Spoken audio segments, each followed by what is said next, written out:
kami sa RSU. Walang doktor. Afternoon pa yung schedule namin. Dahil nilabot kami ng cut-off this morning. Oh, daming tao. Oh, daming tao. Lagi.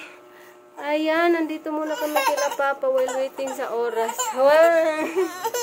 Ayun sa kabata na ignorante. Ay, batang nabaguhan, oh. Wow, ang house ni Lulu. Kawaw sa house ni Lulu ni Lula, oy. Tama na. Ha? Parang nabaguhan talaga siya sa bahay ni Lola, nila Papa. Ha? Karon pa man po dahil ni nakasulod, ani sa sulod. Oh, ngayon lang ito nakapasok. Kasi dun sa labas lang kami at umuwi agad.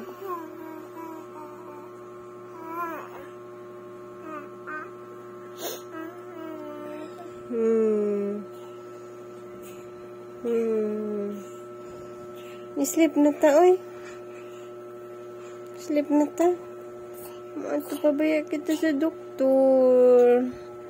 Salamat sa Ginoo. Kay bisag na ani bation dili gyud maglangi. Sobrang ano pa rin. Sobrang likot kahit may dinaramdam. Ano ha? Mahugin tao na. Mabuak na. Kiata gid eh. Kiat gid. Lagyong kiata. Ayan, may pa-snack pa si Kajema. Oh, ano po? Wow, kasarap. Kaya ikaw, dili man ka pwede ana. Si Mama Ray, mukhaon. Baguhan, oh. Nice, ang higda ang lolo na. Nice ang supa ni lolo. So, ito at bumalik na kami sa doktor, mga kabayan. Wala pang tao kasi wala pang alauna. Nag-break time pa po sila. A few moments later. Ayan, mga kabayan. Finally, nakapagpa-check up na kami kay Liam. Ito nga. Ito at may nireseta na gamot. Ito, bigay ng center. Ito naman, binili ko kasi wala silang stock.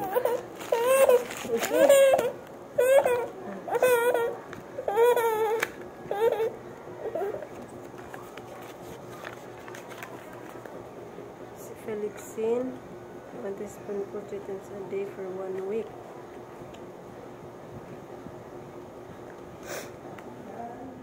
Ayan, at nakauwi na nga kami nito sa bahay. So, para pagpawala ng pagod. Kasi sobrang pagod ako ngayong araw na to sa sobrang likot ni Liam.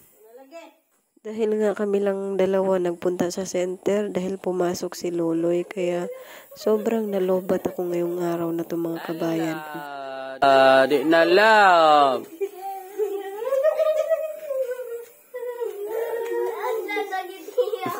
Bahala ka diha, ma.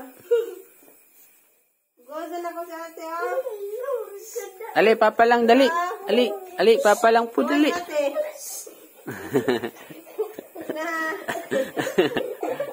Kaya tumas ate ko, di ko kadaan. Love, ate. Love, ate. Bahala ka diha, ma. Mutong ko ate.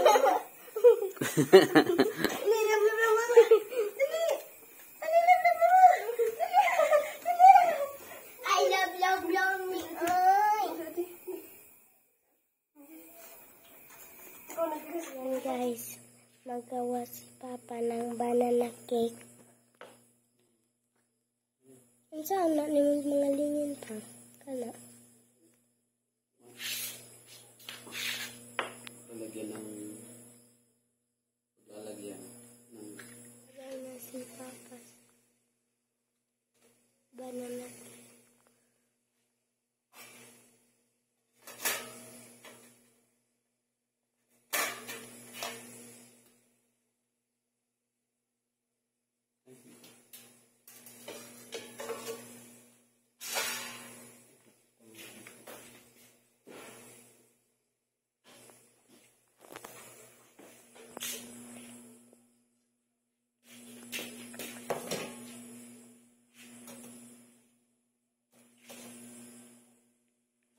to ba? Ay, ito ta. Itong blue, ay mo itong butangan.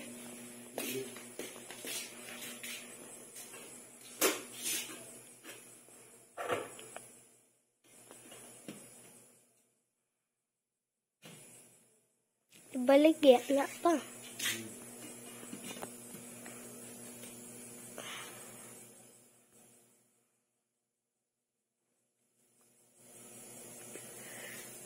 Hindi ko ang magpila ka minutes.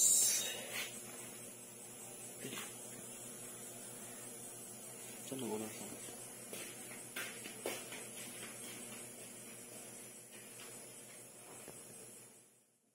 So, yan, unang batch na tayo sa ating banana cake na steam yung gamit. Titingnan natin kung anong resulta niyan. Nasa 15 piraso ata to. O 16 ba? Mga 20 minutes at siguro maluluto na to. Kasi di naman siya masyadong malalaki. Tingnan natin mamaya. So, yung second batch natin, ito yung gagawin ko. Yung maliliit na lalagyan. Para maiba naman. So, hinugasan na natin to. Tapos pupunasan lang natin. Tsaka natin lalagyan ng margarine para hindi siya didikit. Madali lang siyang tanggalin sa lalagyan niya pag naluto. So, ayan ikaw mag-scoop. Maya na. Yan yung mixture natin ng banana cake. Punon pa na sa usa ka. Hindi na siya punon kay muawas man. Aapaw yan pag pupunuin natin. Dapat yung level niya nasa mga malapit sa tip ng niya. Para hindi siya pag alsa niya hindi siya magkausli yung niya, tubo niya. Tapos yan. Punasan muna natin para mawala yung tubig-tubig niya. At saka natin lalagyan ng margarine para di siya dumikit. Ikaw ha, titrain ko si Lian para paglaki niya, hindi na siya mahirapan kung magbe-bake siya.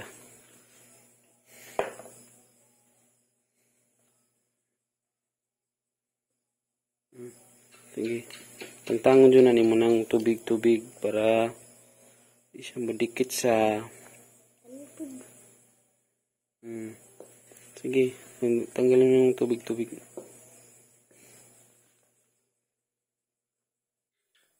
So, ito na yung first batch ng banana cake natin. Yung ito sa ilalim pala, di pala pwede kasi sobrang baba. Tsaka yung iba naman, okay naman siya. Yan o. Tsaka yung isa, tinikman ko na. Siyempre, yung unang gumawa, siyempre yung unang titikim. Yan o.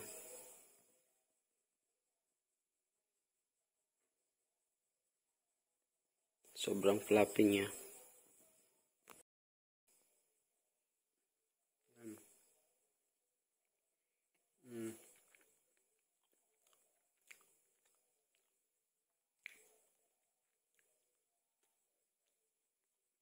Sakto lang yung tamis niya. Hindi siya ganun matamis.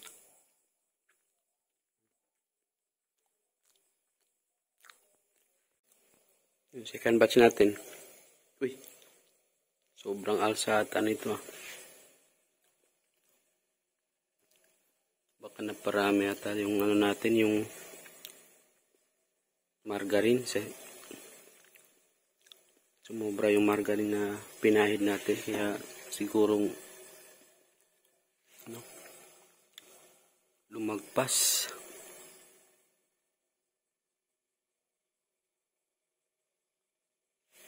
Pero ayos din naman yan. Meanwhile, Salamat at nakatulog na rin yung maliit na bata na kanina ay iyak ng iyak mga kabayan. Dahil nahirapan siya sa pagtulog. Siguro ay dahil sa plema na nasa kanyang lalamunan. Laging naiyak. Yan at nakatulog na. Ayan nakasandal sa aking balikat. Okay lang ganito. At least nakatulog siya. At shout out pala kay Ma'am Bonji. Maraming salamat po Ma'am Bonji. Ito na po mga kabayan yung finished product.